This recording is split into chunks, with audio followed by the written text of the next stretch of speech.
প্রকৃতির চাপের খেলায় আমরা চলে আসছি নেত্রকোনার রেল লাইনে।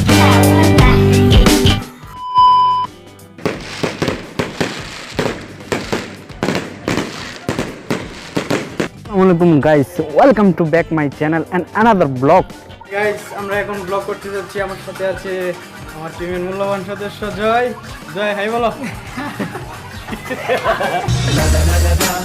هلا اجا الزعيم العظيم এটা হাই বলো, ব্লগ স্টার্ট। হাই। এর একজন মূল্যবান সদস্য, সে একটা গামছা নিয়েছে ব্লগ করতে।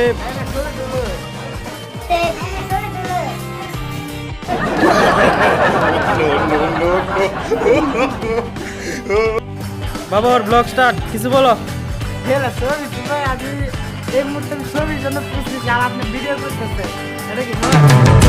আমি ফাইসা গেছি মাইন কারছি পায় আমি ফাইসা গেছি আমাদের একজন সদস্য তানভীর হাসান জয়।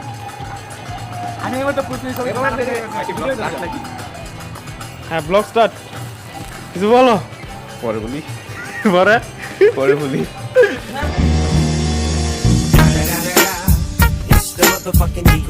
করতে গিয়ে তো সে অস্ট্রেলিয়া থেকে আগত মামার আমি কানাডা থেকে এসেছি। তোমার তো নাইজেরিয়ান লাগছে। না আমি নাইজেরিয়ান না। এইভাবে আমাকে অপমান করতে পারেন না আপনারা। উগান্ডা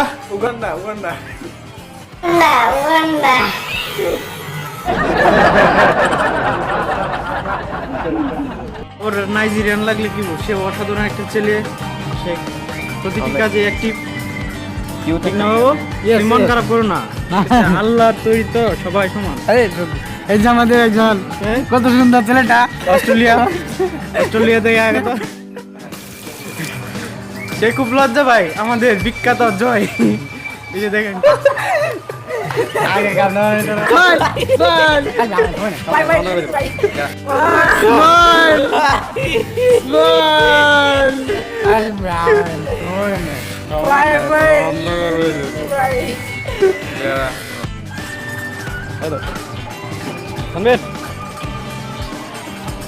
আমাদের বিখ্যাত বড় ভাই।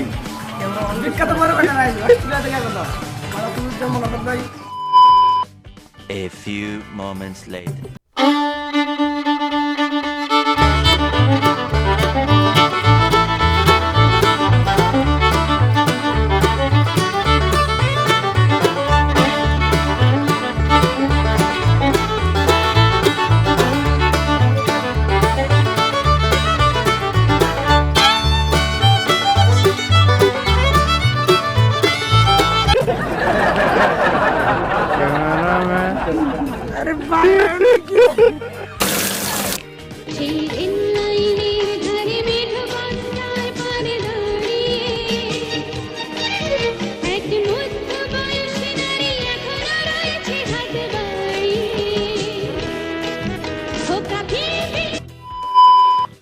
Two hours later. ভাই কি বলতেছে শুনতেছো তোমরা সবাই? ভাই ঠিক হবে না না, শোনো ভাই একটা শোনো। no.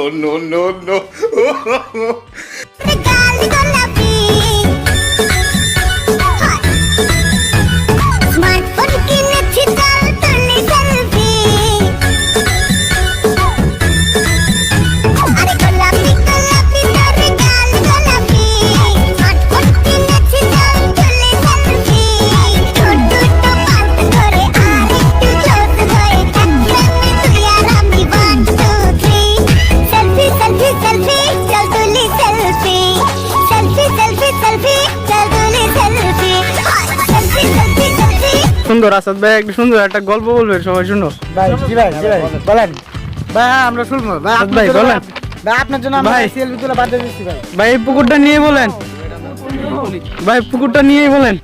হ্যাঁ বলেন, আমরা সবাই মনোযোগ তুলে বাদ দিচ্ছি ভাই। বলেন আরে এটা কিছু কইরে। হ্যাঁ বলেন। কত মুটি আনতে দিচ্ছ না রে ভাই, মুড চলে আসবে ভাই, বলেন।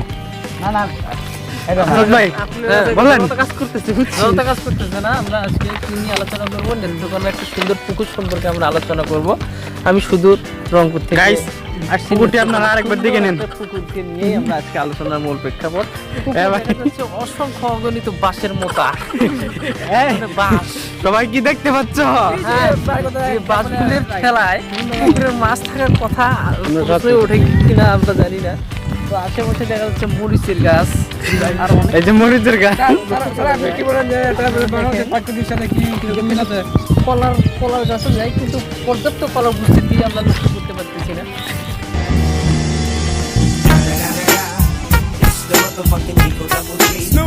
কিন্তু নেত্রকোনাটা সুন্দর, সাতপাই থেকে প্রায় 7-8 কিলোমিটার দূরেই স্পটটা। কলার বাগান। এই ছেলেটা ক্যামেরার সামনে আসছে, ভাই কিন্তু সে সেলফি তুলতে দ্বিধাবোধ করে না। ঠিক কথা ঠিক বললাম। এই যে দেখেন সব সময় বিন্দাস ভালোভাবে থাকি। লাউটা লাই বড় ভাই কিন্তু সে ভয় পায়। এবার কি চলে? এবার দিন যে আমাদের একজন স্যার, আমাদের এক স্যার প্রাকৃতিক প্রেমিক একজন স্যার, মানে প্রাকৃতিকে খুব ভালোবাসে। তো আজকে ওনার মুখ থেকে আমরা কিছু শুনতে পারবো। প্রকৃতির চাপের ঠেলায় আমরা চলে আসছি নেত্রকোনার রেল লাইনে। প্রকৃতির চাপের ঠেলায় আমরা চলে আসছি নেত্রকোনার রেল লাইনে। প্রকৃতির চাপের ঠেলায় আমরা চলে আসছি নেত্রকোনার রেল লাইনে। আমরা এখন রেল লাইন নিয়ে আলোচনা করব। হ্যাঁ ভাই বলেন, রেল লাইন নিয়ে। ভাইয়ের গল্প শুনতে খুব ভালোই লাগতেছে, বলেন। রেল লাইনে হাঁটতে মজা, কিন্তু পাথরের দুই দান বেরে অর্থাৎ পাথরের শব্দে আমরা সুন্দর একটা ঝনঝন অনুভব করি। আমাদের এই মধ্যে আমরা একটা আঙ্কেলের দেখা পাচ্ছি। আঙ্কেলটা খুব সুন্দর হাঁটতেছে আমাদের সাথে, আমাদের বিপরীত দিকে অবস্থান করতেছে। এবং আমরা দেখতে পাচ্ছি যে ছোট ছোট ছেলেমেয়েরা কত সুন্দর, খুব সুন্দর বিষয়টা দেখে আসলে মানে ভালো লাগে। একটা মজার ব্যাপার এই যে আমরা মূলের বাড়ি দেখতেছি, মূলের একটা ক্ষেত। মূলের ক্ষেতের মধ্যে একদিকে মশারি মানে একটা জাল, আরেকদিকে কি আটি আটি আটি যেটা বলে ফলের, মানে আমরা গ্রামের ভাষায় যেটা বলে বন বন বন বন যাই হোক, বন হোক আর কাঁঠাল হোক, যাই হোক যেটাই হোক। এসব যে পরিবেশ ঠিক আছে, বাংলাদেশের প্রাকৃতিক সঙ্গে কিরকম মিল রয়েছে? হ্যাঁ, খুব অসাধারণ অসাধারণ। বাংলাদেশের পরিবেশ তো অসাধারণ। বাংলাদেশ বলতে বাংলাদেশ তো পৃথিবীতে তো দেশ দুইটা, একটা বাংলাদেশ আর বিদেশ। বিদেশের চেয়ে তো বাংলাদেশ ভালো। বাংলাদেশের একটু এই যে এই কানিতে আমরা বাংলাদেশের এক কানিতে নেত্রকোনার একটা সুন্দর এই যে কি লাউয়ের ক্ষেত পাওয়া যাচ্ছে। লাউয়ের ক্ষেতের নিচে লাউয়ের ক্ষেত এটা না? আমি বিদেশের বাইরে বাংলাদেশে অবস্থান করতেছি এখন। ভাই সুদূর করতে গিয়ে আসছেন, বলেন। আমি সুদূর বিদেশ রংপুর থেকে আসছি, গাইবান্ধা জেলা থেকে আসছি শুধুমাত্র প্রকৃতি দেখার জন্য। নেত্রকোনার প্রকৃতি খুব সুন্দর। নেত্রকোনা পরিবেশটা বাংলাদেশের পরিবেশ সুন্দর। আপনারা দেখতেছেন, এতদিন দেখছেন যে ধান কাটে, মানে ধান নিয়ে আসে, এখন দেখতেছেন ধানের নিচেও নাড়া কাটে আর কি। নাড়া কাটতেছে, নাড়া কাটতেছে। তোমরা দেখতেছেন এটা হলো খুব ভালো এগুলা। ভাই আপনার এলাকাতে একটা মানে শুনুন একটা গান আছে। হ্যাঁ, গান কোন? হ্যাঁ বাবর, ভাতিজারে তুমি এমন একটা সুন্দর একটা ডায়লগ দিবা। ভাতিজা কি ডায়লগ দিবা বলো? বলো কি ডায়লগ দিবা? আমি এই দেখেন এই ছেলেটা ক্যামেরার সামনে আসতে ভয় পাই, সে হারিয়ে যাবে। গরুটা যদি সেলফি ওঠে তার চেয়ে ভালো হবে।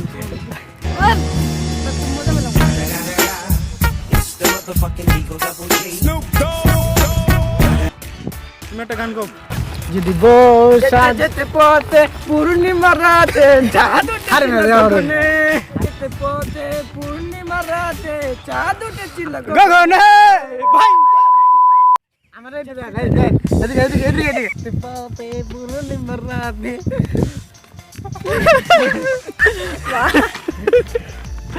ভাই যে তরম বাজে দিলেন বের। এখন আমরা তোমার আর বাবুর একটা ডিয়ার দেখবো, ঠিক আছে? ওকে ওকে, একটা ডিয়ার হয়ে যাক। কি বলো সবাই? হয়ে যাক সবাই কি বলো? হয়ে যাক হয়ে যাক, ডিয়ার একটা হয়ে যাক নাকি?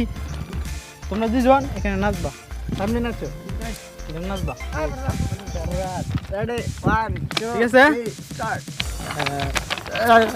যাইও না যাইও না যাইও না আমার আমার গার্লফ্রেন্ডের কথা বল ছবিটি দেখ কার সাথে তোমার গার্লফ্রেন্ড আছে জি ভাই হ্যাঁ হ্যাঁ আমার আমার গার্লফ্রেন্ডের কথা বল ছবিটি দেখ কার সাথে গার্লফ্রেন্ড তোমার গার্লফ্রেন্ড আছে জি ভাই হ্যাঁ জি ভাই কোন ক্লাসে পড়ে ও সেটা এ তো আমি ওয়ান স্টার্টেড আমার মাথা ঘুরে করে আমি কি হলাম হাতরে আমার প্রেম করে রোমান্টিক যদি কিনা তুমি মনে রাখো ভুলে যদি সুখ পাও ভুলে থেকো আমার জীবনে নাই বারাসো চলো আমরা এখানে চলে যাই নাকি ইয়েস কেমন লাগছে বাবু তোমার আজকে ভাই আমার খুব আনন্দ লাগছে ভাই আজকে বিকেলে ভাই আমার মানে মনটা খুব খারাপ ছিল